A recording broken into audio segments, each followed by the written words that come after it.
exist in the eyes of the people. I'm thankful to you for your views. Now I give the floor to respected Sajjad. So he is basically from the Pakistani occupied Kashmir side, and he represents the people of Pakistani occupied Kashmir.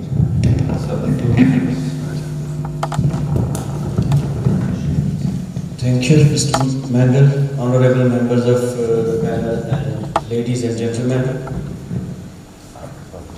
The topic is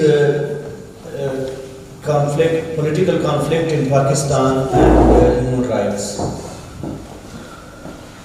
Basically, Pakistan is a produce of conflict. A conflict was created in Indian subcontinent to create Pakistan. And then Pakistani establishment was taught a lesson. They were in classes, they were taught that how to maintain and how to establish and how to promote this conflict. Our politics of conflict, how to broaden this politics of conflict in the region and within Pakistan's geographical boundaries. And Pakistan, in fact, I would say, ceased to exist in 1971. People who have an eye on the history of Pakistan or Indo-Pakistan situation, they know very well that Pakistan movement if we date back to creation of Muslim League, it was originated in Bangladesh. It was Bengal then, and that Bangladesh, the people of that Bangladesh, they decided to become part of this Pakistan, because a separate country in India for Muslims of India. That concept was given by people of Bangladesh originally, and then after creation of Pakistan, within 25 years, those people decided, or they reached the conclusion that they can't live with this hell which is known as Pakistan. And then they even gave up this name for which they had fought. They sacrificed I think millions of lives for that, and they gave up that name even. They were known as East Pakistan, and then they decided to be known as Bangladesh. So that Pakistan which we talk about today is unnatural, is unethical, it's not constitutional, and it's immoral. It's inhuman, basically. That's what we believe, and that's what we have seen. That's what our experience is. So we are not against people of Pakistan. When we talk about Pakistan, Pakistani establishment portrays us as anti-Pakistan people, are people against the existence of Pakistan. So the answer is that we are not against the existence of Pakistan, because Pakistan doesn't exist anymore in the world. Pakistan, which was created in 1947, that Pakistan is no more there. The Pakistan which we see today is a garrison state, is an army state. There is no democracy at all. There is no secularism. And when there is no democracy and there is no secularism, obviously there are no human rights. So human rights, they can only be guaranteed under a system, under a political or constitutional system, where people of different communities, they are given equal rights. They are given equal status within the state.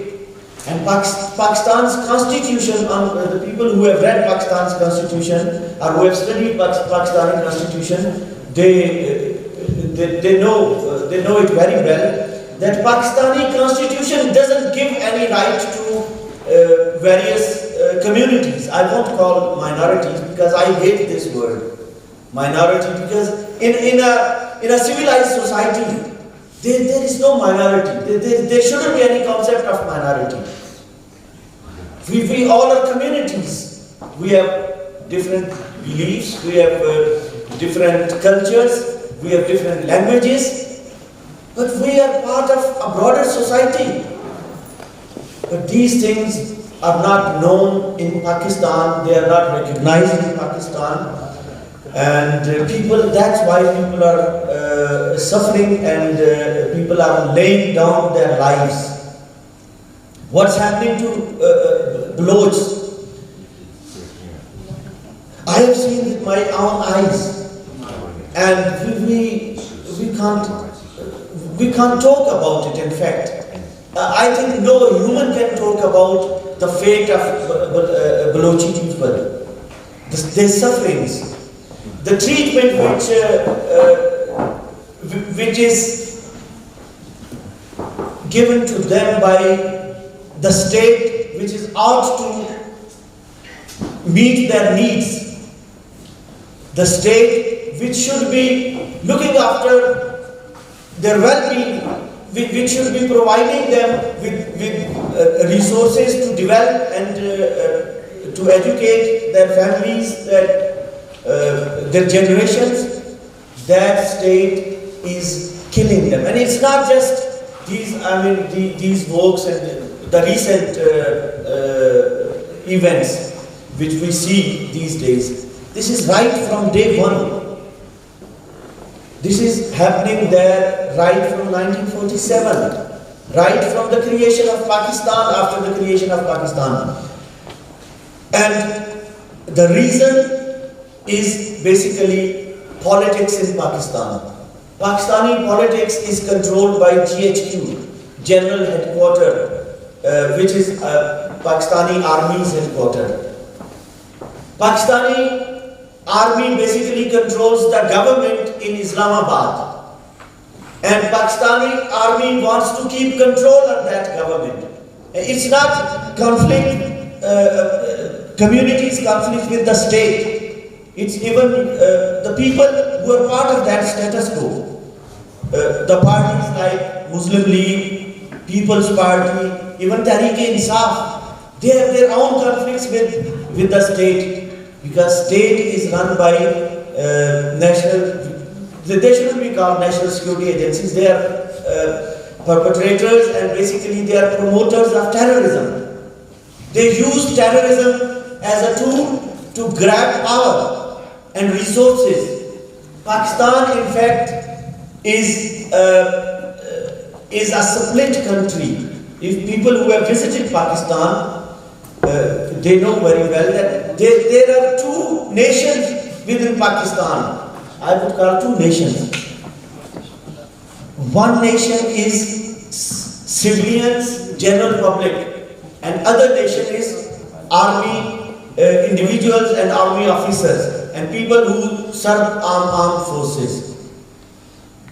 Their housing societies are where they live. They are different, their roads are different, their hospitals are different, their schools, colleges, institutions are different, and job opportunities for them, they are different, their wage structure is different, their pensions are different, and even after retirement in Pakistan, the perks which are given to army personnel, no civilian can even imagine of them, can think about them. So Pakistan is our military state, is an army state, and Pakistan is basically, this is their philosophy. Now this is their basic governance philosophy. They do this because army wants to keep control on the resources. That's the basic concept behind it. Because if they don't do this, if they don't create conflicts, politics of conflict, if they don't create these conflicts, then there would be no need of Pakistan Army. Pakistan Army gives this message to illiterate people that we are here to protect you. That is the message which Pakistan army gives to people. There is no education, and the propaganda, they have their own ISPR, a whole wing of Pakistan army which spreads all these rumors and these news and all that. Pakistan army knows that our armed forces basically are there to protect a country. And Pakistan army knows very well that right from day one, Pakistan army has not even secured a single inch of disputed lands. The Pakistan, which was born with geographical conflicts of geographical disputes of Junagadh, Manawadar, Hyderabad, and Jammu Kashmir, not even a single inch of those lands has ever been taken by Pakistan army. Junagadh, Manawadar, Hyderabad, they all have gone with India, and Pakistan army couldn't do anything. They were unable to do anything. They couldn't deliver anything. And then Jammu Kashmir, again we see that in Jammu Kashmir, Pakistan army has never ever taken a single inch after 1947. So they create these conflicts now because they are unable to fight. And army, there are 54 corporations in Pakistan, 54 commercial organizations which are run by Pakistan army, right from bread to cement factories and arms and ammunition and all this. They are produced by Pakistan army. They are directly produced by Pakistan army. So Pakistan army creates these conflicts, and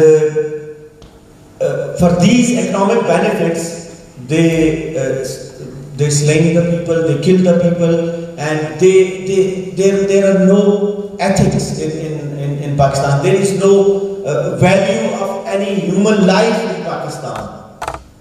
They have only one agenda, and that is to control the power, the power structure of Pakistan, the power base of Pakistan. I appreciate the struggle which Baloch people are doing. There are other struggles also continuing in Pakistani setup. Sindhis are fighting for their rights. They are laying down their lives. Urdu-speaking community, who very wrongly, again, I don't recognize this term, Muhajir. They are suffering. They are sacrificing their lives. Pashtuns, they are sacrificing their lives. And even Punjabis now, they are sacrificing their lives. And we are lucky people of Jammu and Kashmir, Gilgit and Balochistan, that we are not a constitutional part of Pakistan. At least we can say anywhere in the world that we are occupied by Pakistan, because we are not part of their geographical boundaries which their constitution has defined. So at least we are lucky in those terms. What's happening to us is not much different to the people of Balochistan, Sindh and Pashtunkhwa.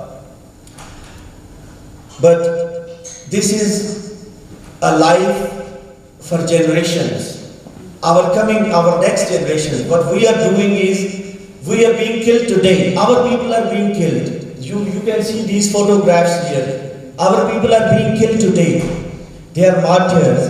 But they are being killed for a new life. The life which our next generations will be guaranteed of.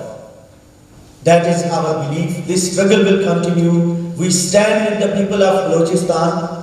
We are not against the people of Pakistan, provided Pakistan amends its constitution Pakistan gives rights to all communities. Pakistan gives resources of the communities where they belong to.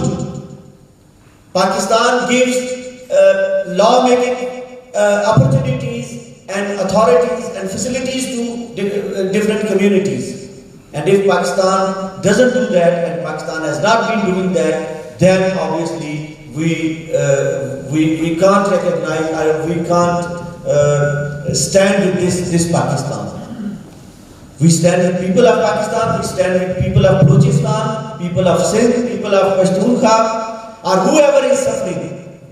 And religious communities like Ahmadis, Shias, even within Sunni community, there are Brahmins and Deobandis, whoever is suffering in Pakistan, Hindus, Sikhs, they have eliminated Hindus and Sikhs and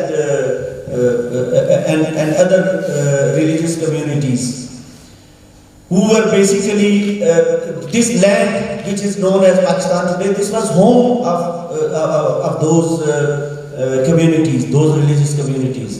But they have been forced to flee, or they have been killed, or they have been converted. So we cannot support, or we cannot stand with any politics of this nature. Wherever we can extend our support is for people of Balochistan, people of Sindh, Pakhtunkhwa, and those communities, all those communities who are suffering, and the civilian population, the public of Pakistan. Thank you very much.